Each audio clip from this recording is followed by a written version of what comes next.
निरीक्षण। फिर है नंबर 2 साक्षात्कार।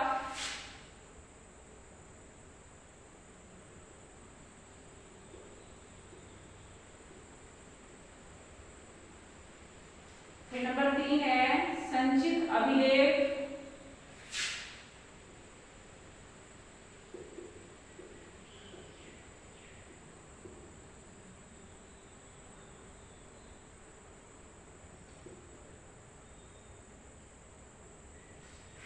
फिर उसके बाद है शारीरिक परीक्षण।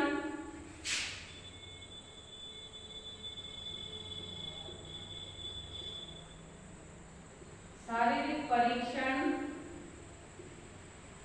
फिर उसके बाद है बुद्धि परीक्षाएं।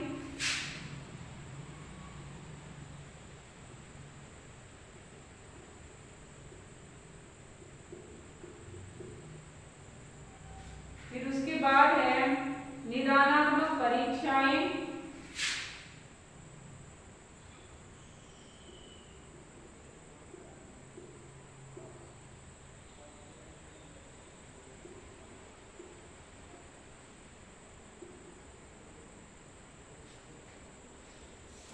इसके बाद है निदानात्मक उपकरण।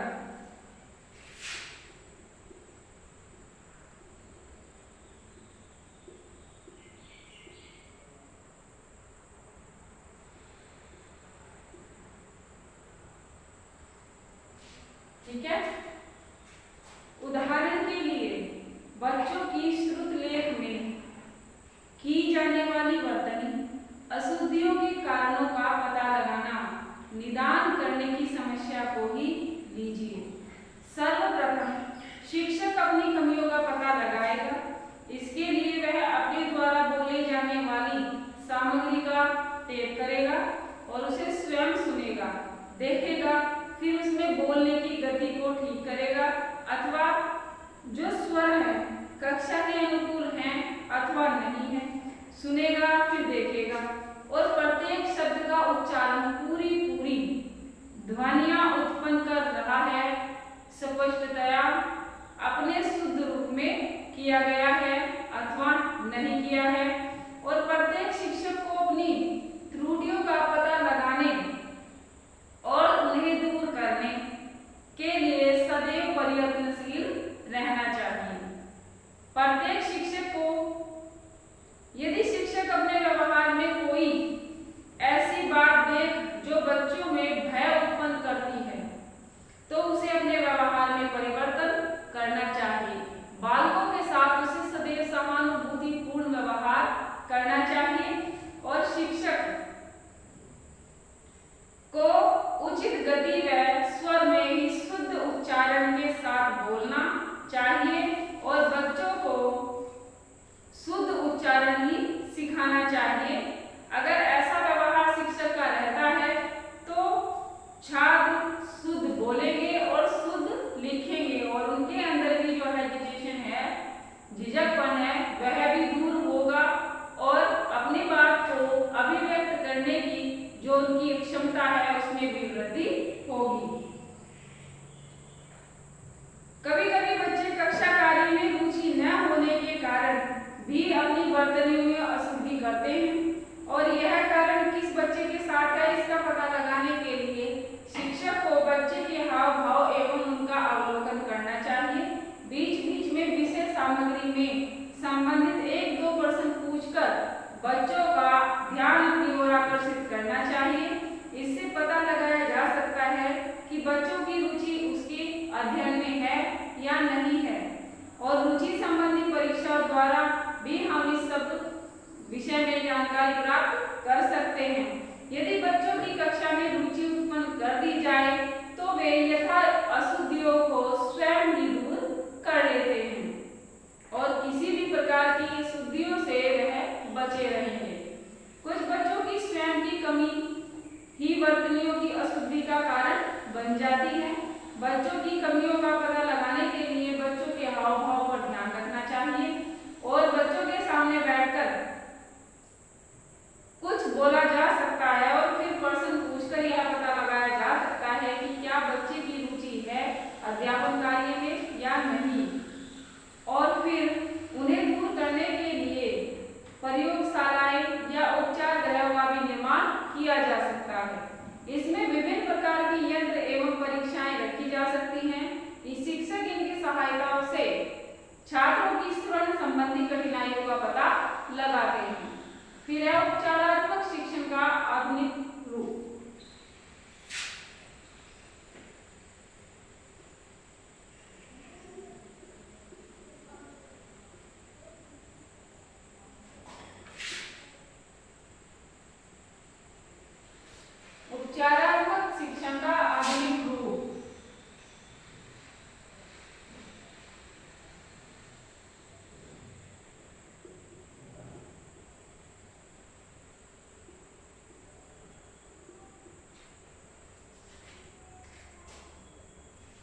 निदान का तब तक कोई महत्व नहीं है जब तक उसके अनुसार उपचारात्मक शिक्षण नहीं किया जाता। शैक्षणिक निदान की क्रिया में केवल बच्चों की कठिनाइयों का पता लगाया जाता है और उपचारात्मक शिक्षण में इन कठिनाइयों को दूर करते हुए शिक्षण कार्य किया जाता है। प्राचीन काल में शैक्षणिक निदान का रूप बड़ा सीमित एवं अपूर्ण था, इसलिए उपचारात्मक शिक्षण भी अपने में सीमित और अपूर्ण था। आज के शैक्षणिक जो निदान कार्य हैं उनका रूप भी विस्तृत हो गया है और उपचारात्मक शिक्षण भी उतना ही विस्तृत हो गया है और उपचारात्मक शैक्षणिक अनेक प्रकार से किया जाता है। जैसे शैक्षणिक निदान के बाद अशुद्धियों को सामूहिक रूप से निराकरण करते हुए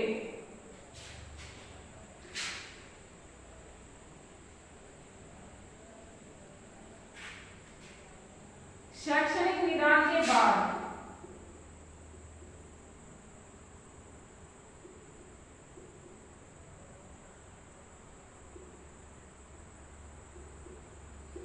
शैक्षणिक निदान के बाद अशुद्धियों का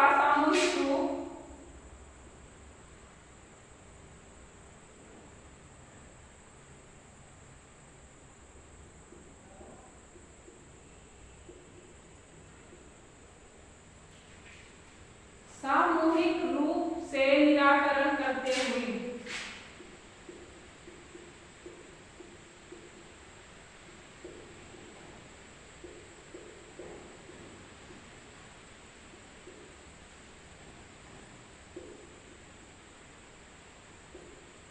ठीक है। उसके बाद है व्यक्तिगत भेदों के आधार पर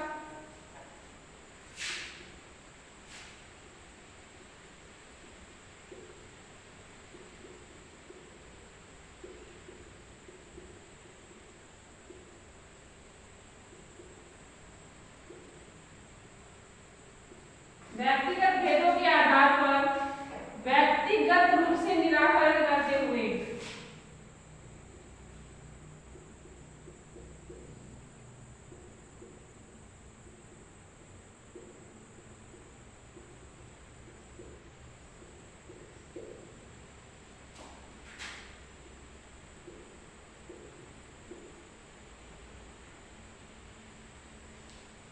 ठीक है। फिर उसके बाद है उपचार गृह में ले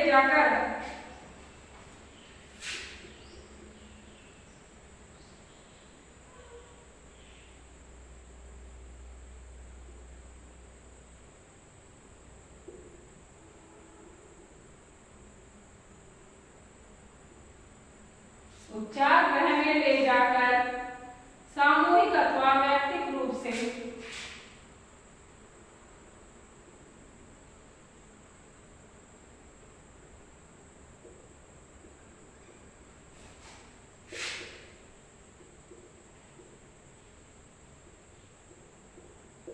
ठीक है। फिर उसके बाद है अंत में अतिरिक्त समय में व्यक्तिगत रूप से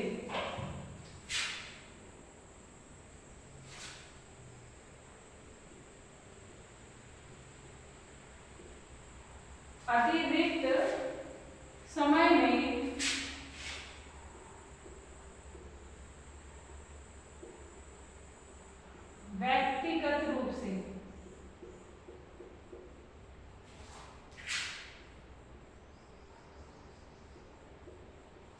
ठीक है। उदाहरण के लिए श्रुत लेख की क्रिया को ले लीजिए और श्रुत लेख संबंधी अशुद्धियों के अनेक कारणों का ऊपर वर्णन किया जा चुका है। यदि कुछ छात्र शिक्षक की तीव्र गति के कारण शुद्ध लिख नहीं पाते तो उन्हें अपेक्षाकृत मंद गति से बोलकर श्रुत लेख लिखवाना चाहिए और फिर उन्हें उचित गति से बोलते हुए व्यक्ति को सुनकर लिखने की क्रिया में अभ्यस्त कराना चाहिए। फिर इसी प्रकार यदि छात्रों को ध्वनियों एवं अक्षरों अथवा शब्दों का स्पष्ट ज्ञान नहीं है तो शिक्षक पहले छात्रों को उपचार गृह में ले जाएगा और टेप रिकॉर्डर पर यथा ध्वनियों को चढ़ा देगा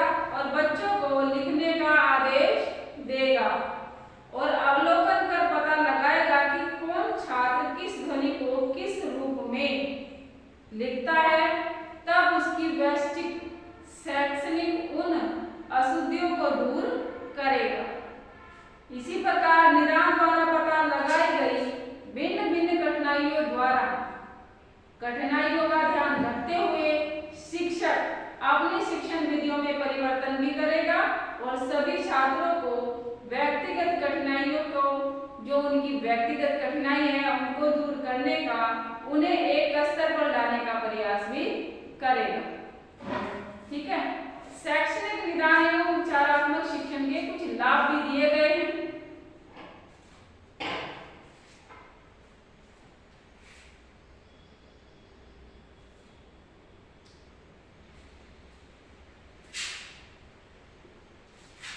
शैक्षिक निदान,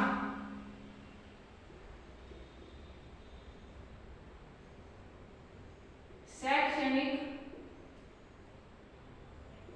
निदान, शैक्षणिक निदान एवं उपचारात्मक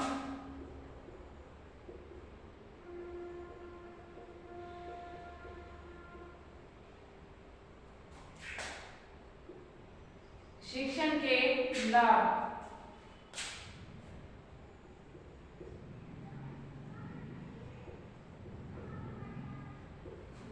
ठीक है, इसमें कुछ पॉइंट के द्वारा उनके लाभ को दर्शाया गया है। नंबर 1, बच्चों की कठिनाइयों का पता लग जाता है।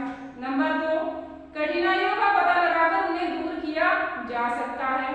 नंबर 3, कठिनाइयों को दूर करने से शिक्षण की प्रक्रिया प्रभावशाली हो जाती है और बच्चों को उनकी क्षमता एवं योग्यता के अनुसार उचित दिशा में लगाया जा सकता है। नंबर 4, बच्चों की व्यक्तिगत कठिनाइयों को व्यक्तिगत रूप से दूर किया जाता है और इससे एक और यह भी बच्चों की व्यक्तिगत कठिनाइयों को दूर होती हुई देखते हैं। और दूसरा यह है कि अन्य जो छात्र हैं अरुचिकर पर्यावरण से भी बच जाते हैं। फिर नंबर 5, छात्र कुसमायोजन से भी बच जाते हैं। उसके बाद है नंबर 6, बच्चों की शारीरिक, भावात्मक एवं सामाजिक अक्षमताएं विकसित होती हैं और उन्हें व्यक्तिगत रूप का समुचित उनके अंदर विकास हो जाता है। फिर नंबर 7 और अंतिम है, एक अच्छे समाज का निर्माण भी इस प्रकार से होता है और बच्चे रुचिकर भी पढ़ते हैं और अध्यापन कार्य भी सुचारू रूप से होना प्रारंभ हो जाता है। आज के लिए इतना ही, फिर मिलेंगे।